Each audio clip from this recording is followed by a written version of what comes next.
por exemplo, o Ministério da Justiça nos Estados Unidos sempre, apesar do presidente nomear o secretário da Justiça, sempre existe uma separação. O presidente não pode pedir ao Ministério da Justiça processar alguém.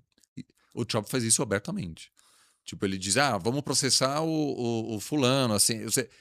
De novo, eu tenho amigos no Ministério da Justiça que falam assim, o Ministério da Justiça está tendo grande dificuldade de recrutar pessoas porque está se perdendo, vamos dizer, tem uma violação sistemática de regras e normas de, por exemplo, do Ministério da Justiça manter uma distância, Da uma presidência. independência da presidência. E é evidente que adversários políticos de Trump estão sendo Aham. alvos de investigações. Isso explica porque o Trump tem uma equipe de pessoas pouco qualificadas e estão lá e o principal mérito deles é a lealdade total. E o secretário, eu ainda digo de defesa porque eu acho assim uma coisa tão meio maluca de mudar o nome do Pentágono de Ministério da Defesa para Ministério da Guerra. E na verdade continua tendo os dois nomes, mas aquela pessoa é um comentarista era um comentarista da Fox News. Aham. Que assim, eu também sou comentarista de TV. Eu não seria um bom ministro da Defesa. Eu não sou especialista nisso. Então, assim, o cara é ótimo em fazer. O cara é ótimo de falar na TV. Mas ele não é uma pessoa preparada para Aham. liderar as maiores forças armadas do mundo. E quando você vê ele na TV, ele parece que ele tá jogando videogame, assim, né? Ele tá dizendo assim, ele inclusive, várias coisas que ele diz são pedidos que, se forem colocados em prática, são violações graves do direito internacional. Por exemplo, ele fez publicamente um pedido para não fazer prisioneiros. O que basicamente diz: se houver um confronto e o soldado iraniano se rende, Mata. isso. E isso é toda contra todos os Aham. direitos. Isso é ruim para as tropas. E aí vários generais. Aí você pode falar, mas guerra é guerra, foda-se. Não. Isso coloca tropas americanas em perigo também, porque aí, obviamente, você num confronto, americanos vão se render em algum momento, o que sempre acontece, eles são sujeitos também ao assassinato ilegal Aham. por parte dos iranianos, que pode dizer, os caras estão jogando sujo, então a gente vai também fazer. Existem legislações, mesmo em conflito, que os Estados Unidos, pelo menos retoricamente, sempre têm defendido. Sempre houve violações, né? Ah, claro. As torturas em Abu Ghraib, por exemplo, nas prisões iraquianas, mostram isso. Mas nunca houve, nas últimas décadas, um secretário de defesa dos Estados Unidos que publicamente diz: vamos violar todas essas regras. Né? E o presidente dizendo assim: teve um barco da Marinha iraniana participando de uma simulação de guerra perto de Sri Lanka. Aham. E um submarino mandou um torpedo e afundou esse barco com numerosos marinheiros iranianos. Esse barco não estava ativamente envolvido no conflito com os Estados Unidos. Ou seja, o correto teria sido render esse barco, prender todo mundo, aí seriam prisioneiros de guerra, tudo bem. E depois do fim do conflito, você libera essas pessoas.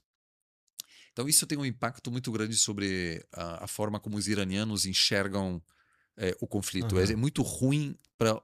Quando eu critico isso, alguém fala, mas então você está defendendo o Irã. Não, eu estou dizendo assim, isso do ponto de vista estratégico dos Estados Unidos, é ruim. Porque aumenta, por exemplo, a probabilidade de um ataque iraniano assimétrico contra cidadãos americanos na Europa. Então, teve, por exemplo, uma ameaça de bomba agora contra um banco americano em Paris. Então, você tem esse tipo de retórica, você eleva também o risco para cidadãos americanos, instalações americanas e ataques terroristas dentro dos Estados Unidos. Então, por que ele não pensou nisso? Primeiro, porque estava tão convencido que a guerra acabaria rapidamente, Aham. que ou não ouviu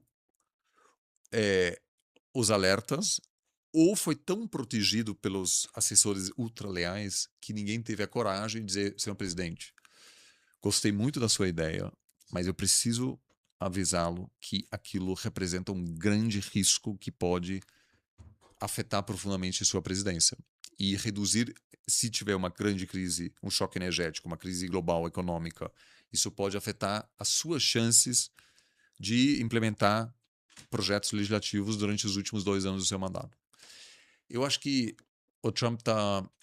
Mesmo com presidentes anteriores, é sempre um problema porque você tem uma equipe que só tem esses cargos importantes graças a você.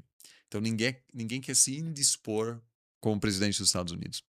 Então tem um assessor que, numa reunião, quando o presidente diz, olha, eu tenho essa grande ideia, o Aham.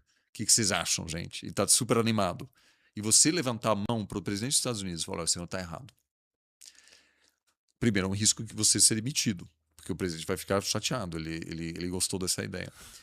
E E dois, ele é o Trump, por né? quê? Porque todos os assessores eles estão eles em nenhuma outra administração ocupariam cargos desse. O secretário de defesa em pós-Trump, ele vai voltar para a TV, ou seja, ele sabe que ele só está lá graças ao Trump. Então o incentivo dele para confrontar o presidente é Aham. muito pequeno. Então, isso é o grande problema.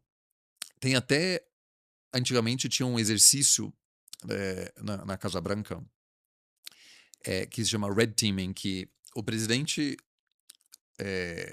fez uma proposta de uma atuação específica militar ou econômica, o que for, e aí um grupo de assessores tinha que se preparar para argumentar, para mostrar as fraquezas desse plano. E aí o presidente sentava e tinha a metade dos assessores defendendo o plano A Aham. e a outra metade criticando esse plano. E meio que assistia o embate entre esses dois grupos. O Trump não faz isso. Ele impõe suas visões e aí ninguém tem a coragem de ir contra. E o vice-presidente é totalmente contra a guerra. Mas ele não quer falar isso publicamente e não teve a força de Aham. fazer isso. Agora, o Partido Republicano está muito preocupado, obviamente, porque nos Estados Unidos a Câmara dos Deputados se renova a cada 2 anos. Os caras estão em campanha permanente. A gente fala mal do Congresso brasileiro, mas isso na verdade, nos Estados Unidos é uma loucura. O cara sempre busca dinheiro, levanta grana para a próxima eleição. Tem lá gente que está no Congresso há 30 anos que teve que concorrer 15 vezes. Então eles estão. Com qualquer coisa que acontecer, eles estão muito preocupados sempre com a sua chance de se reeleger. E todo mundo no Partido Republicano sabe que, a não ser que o regime iraniano caia logo, aquilo vai ser terrível para os republicanos no Congresso. E não vai cair, né? Então, é sempre importante dizer, grande ressalva, a guerra é interestatal, é o cenário menos previsível das relações internacionais. Tem um general da Prússia que certamente disse lá atrás que qualquer plano militar que você faz, que você prepara, ele enfrenta, a partir do primeiro tiro, um choque com a realidade e geralmente precisa ser ajustado o tempo inteiro. Porque tem tantas vertentes que você precisa levar em consideração e é tão difícil você fazer um planejamento porque você simplesmente não sabe qual o apoio público das Forças Armadas lá, qual é a disposição dos soldados a arriscarem suas próprias vidas.